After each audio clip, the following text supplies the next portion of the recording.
আনোয়ারা বিবি তার অর্ধবৃত্তাকার জমির চারিদিকে প্রতি মিটার 18.50 মানে 18 টাকা 50 পয়সা হিসাবে বেড়া দিতে এত টাকা খরচ করেছেন।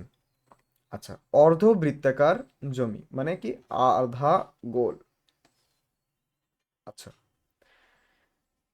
তিনি যদি ওই অর্ধবৃত্তাকার জমি প্রতি বর্গমিটার 32 টাকা খরচায় করে মানে হিসাবে চাষ করান, তাহলে মোট কত টাকা খরচ হবে করবেন হিসাব করে। তো এই যে যে মাঠটা আছে, জমিটা আছে, সেই জমির চারপাশে মানে প্রতি 1 মিটার সে 18 টাকা 50 পয়সা খরচা করে বেড়া দিয়েছেন, তাই তো?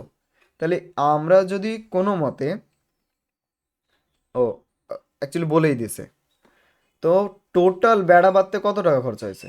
26,000, 2664। আর প্রতি 1 মিটারে খরচা হয়েছে এত টাকা। এবার এটাকে উল্টো ভাবো, টোটাল এত টাকার যদি চকলেট কেন, আর একটা চকলেটের দাম যদি এত হয়, তাহলে কয়টা চকলেট আছে তুমি হিসাব করতে পারবা? যদি এটা বুঝতে অসুবিধা হয়, তাহলে এটা ভাবো, 100 টাকায় তুমি 5 টাকার, বা এক কাজ করি 10 টাকার, 10 টাকার চকলেট কয়টা পাবা? একটা চকলেটের দাম 10 টাকা, তাহলে 100 টাকায় কয়টা চকলেট পাবা? আরামসে বের করতে পারবা 10টা, তাই না? তো এইখানেও সেম, তোমার টোটাল খরচা হয়েছে 2664। এটা টোটাল চকলেট, আর একটা চকলেটের দাম এত। তাহলে তুমি যদি ভাগ করো, তাহলে তুমি কি পেয়ে যাবা, যে এখানে কতগুলো চকলেট আছে বা মিটার আছে এক হিসাবে, তাই তো? তো এইভাবে আমরা ওর পরিধিটা ক্যালকুলেট করে নিতে পারবো। আর এইটাই আমাদের ফার্স্ট স্টেপ। আমার প্রথমে ওর পরিধি বের করতে হবে, হ্যাঁ। তো পরিধি বের করার জন্য পরিধির নিয়ম তো পাই, 2 পাই আর হয়, কিন্তু এখানে আলাদাভাবে। এখানে আমি মোট টাকা ভাগ করব, মোট টাকাকে ভাগ করব 1 বর্গমিটার, মানে 1 মিটারে কত টাকা খরচ হয়, 1 মিটারে টাকা। যখন এই ভাগটা হবে, তখন আমি কি পেয়ে যাব? পরিধি পেয়ে যাব। ঠিক আছে, একটা সংখ্যায় পাবো, পরিধিটা একটা নাম্বার আসবে। আমি উল্টো পাল্টা একটা লিখে দিচ্ছি, ঠিক আছে? এবার যা আসবে তোমার উত্তর, সেইটার সাথে আমি এইখানে লিখবো, দেখো, পরিধি, অর্ধবৃত্তের পরিধি। এই যে যে অর্ধবৃত্তটা আছে, হ্যাঁ, এইখানে দুইটা পার্ট আছে। একটা পার্ট হচ্ছে এই বাঁকা পার্টটা, বক্র রেখাটা, যেটা হচ্ছে পাই আর, না না সরি, পাই আর, হ্যাঁ, শুধু পাই আর। আর হচ্ছে একটা সোজা দাগ আছে, সেই সোজা দাগটা হচ্ছে 2r। তো এই দুইজনকে যোগ করব, সমান সমান যা আমার অ্যান্সার আসছিল তাই লিখে দেবো। তো এইভাবে করার পরে এই অঙ্কটা যদি করো, তাহলে তুমি আর সমান সমান কত পেয়ে যাবা। যখন আর পেয়ে গেলাম, তখন আমাকে ক্ষেত্রফল বের করতে হবে। এটা আমার ফার্স্ট স্টেপ ছিল, সেকেন্ড স্টেপও হয়ে গেল, আর পেয়ে গেলাম, হ্যাঁ। আর থার্ড স্টেপে আমাকে কিচ্ছু করতে হবে না।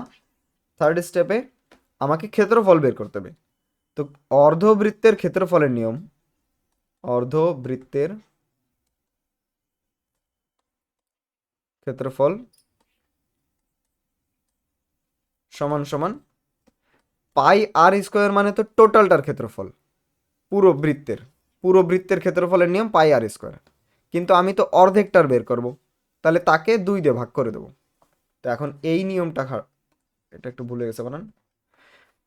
এটা করলে পারে তোমার কাছে ক্ষেত্রফল চলে আসবে। আবারও এটাও একটা নাম্বারই আসবে, লেটস সে 20। এবার সেই 20কে তুমি গুণ করে দেওয়া হচ্ছে, কত টাকা বলছিল? প্রতি 32 32 টাকা করে খরচা হয়েছে প্রতি বর্গমিটারে। তো আমি এই 20কে গুণ করে দেবো 32-এর সাথে, আর আমার অ্যান্সার চলে আসবে যে তার মোট এত টাকা খরচ হয়েছে, তার মোট খরচ। তো যারা পারবা তারা করো, একটা ম্যাপ আমি বানিয়ে দিলাম। এবার যারা পারবে না তারা আমারটা দেখো। আমাদের কাছে একটা মাঠ আছে, সেই মাঠে টোটাল বেড়া দিতে খরচ হয়েছে 2664, আর 1 মিটার জায়গায় বেড়া দিতে খরচা হয় 18.50। তো আমি লাগবো অতএব মাঠের পরিধি ইকুয়ালস টু, কি লাগবো, মোট টাকা বাই 18.50। এই দশমিকটাকে উঠাই দিলাম, তো আমি উল্টো সাইডে মানে এখন নিচের থেকে উঠাইছি, তো উপরের সাইডে আমি একটা 1 পাবো। তারপর দুইজন সংখ্যা ছিল, তো দুইটা জিরো পেলাম। এবার কাটাকাটি হোক, এটাকে এটাকে কাটলাম, একে 5 দিয়ে কেটে দিলাম 3 7, একে 5 দিয়ে কেটে দিলাম 2। এবার 37 একটা মৌলিক সংখ্যা, তো যদি 37কে আমি না কাটতে পারি তাহলে ডাইরেক্টই একে আর একে কাটার চেষ্টা করতে হবে। তো আমি এখন ক্যালকুলেটর করে নিচ্ছি, কিন্তু যদি না পারো কেউ ভাগ করবা, এটা হচ্ছে নিয়ম। হ্যাঁ, তো এইটাকে যদি আমি ডাইরেক্ট কাটি, এইটার সাথে অ্যান্সার আসে 7-2। বাস। তাহলে এবার আমার এই দুইজনকে গুণ করতে হবে, নিচে তো কেউ নাই, তাহলে 72 × 2 = 144। এটা হয়ে যাবে আমার মিটার। তো আমি মাঠের পরিধি পেয়ে গেছি। পরিধি কত? মাঠের পরিধি 144। এবার এইখানে আমি সূত্র বসাবো। যেহেতু অর্ধবৃত্ত, অর্ধবৃত্ততে দুইটা পার্ট থাকে, একটা সোজা পার্ট, একটা বাঁকা পার্ট। বাঁকা পার্টটা হচ্ছে পাই আর হয়, ঠিক আছে? যদি বুঝতে অসুবিধায় এটা ভাবো, পুরো গোল মানে 2 পাই আর, তো আমিও লাগলাম 2 পাই আর। এবার এখান থেকে যদি অর্ধেক আমি মুছে দিই, তাহলে অর্ধেক করতেছি, তাহলে সেটাকে 2 দিয়ে ভাগ করে দিলাম। এর সাথে আমি যোগ করব নিচের দাগটা, তাই না? নিচের দাগটা তো ব্যাস আমাদের, আর ব্যাস হয় ব্যাসার্ধর ডবল। তার মানে এতটুকুন যদি আর হয়, তাহলে এখানেও আর আছে, তাহলে দুইটা আর মিলে 2r ইকুয়াল টু 144, যা পেয়েছিলাম এটাই। এবার দেখো, এই টু কাটা, থাকলো কি, পাই আর প্লাস 2r সমান সমান 144। পরের লাইন, এই দুইজন আর কে আমি কমন নিয়ে নিচ্ছি, তাহলে আমার কাছে শুধু পাই পড়ে থাকবে এখানে। পাইকে আমি 22/7 লিখে দিলাম, আর তার সাথে যোগ করে দিলাম এখানে 2 পড়ে থাকবে, তাহলে 2 ইকুয়াল টু 144। আরটা বাইরে থাকুক, এইটাকে আমি ভগ্নাংশের যোগ বিয়োগ করব, আমি বাটারফ্লাই হিসাবে বলি। তো 22 যোগ 14 আর 144। পরের লাইন, আর গুণ কত হচ্ছে, 30 36,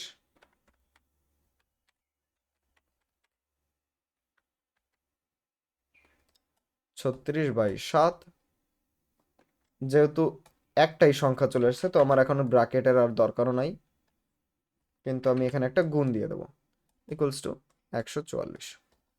এবার এইটা দিয়ে এইটাকে ডাইরেক্ট কাটতে পারি, ঠিক আছে? 4 অ্যান্সার হবে।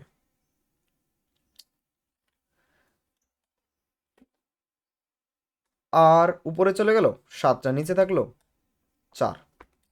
পরের লাইন, আর সমান সমান 7কে ওই সাইডে পাঠাবো, তো 7 আর 4 গুণ হয়ে যাবে 28 মিটার। তাহলে আমার যে অর্ধবৃত্তটা ছিল, আমার যে মাঠটা ছিল, এই মাঠের সেন্টার পয়েন্ট থেকে এক সাইডে মোট দৈর্ঘ্য কত, 28 পেলাম। এবার এই 28টাকে নিয়ে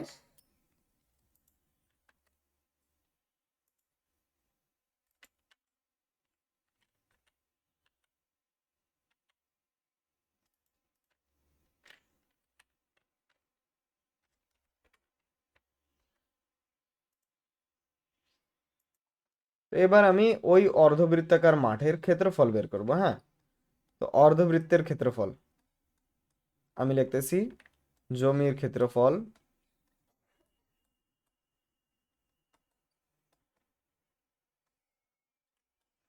ইকুয়াল টু, কি লিখবো, নিয়ম অনেক ইজি। যদি আমি পাই আর স্কোয়ার লিখি তাহলে তো পুরো বৃত্তের ক্ষেত্রফল পাচ্ছি, তাই না? পুরোটার। কিন্তু আমার পুরোটা লাগবে না, আমার আধাটা লাগবে। তাই 2 দিয়ে ভাগ করে দিলাম। ইকুয়াল টু পাই মানে 22/7, তার সাথে গুণ হবে আর 2 বার, যেটা একটু আগেই পেলাম 28। এই যে একটু আগেই পেলাম 28, তাহলে 28 গুণ 28। আর নিচে বসে গেল 2 এর 2, এই 2টা নিচে বসে গেল। 7 দিয়ে 28কে কেটে দিলাম 4, এই 2 দিয়ে এটাকে কেটে দিলাম 11। এবার গুণ করতে হবে, 11 গুণ 4 গুণ 28। উপরে যারা যারা ছিল তাদেরকে লিখলাম।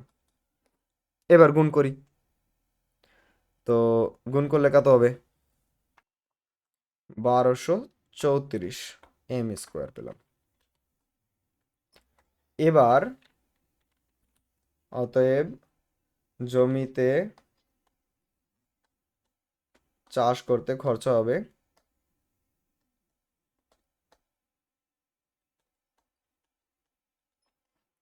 কি করব, এই 1234 এর সাথে গুণ করে দেব 32 টাকা, যেটা বইতেই লেখা ছিল 32 টাকা করে।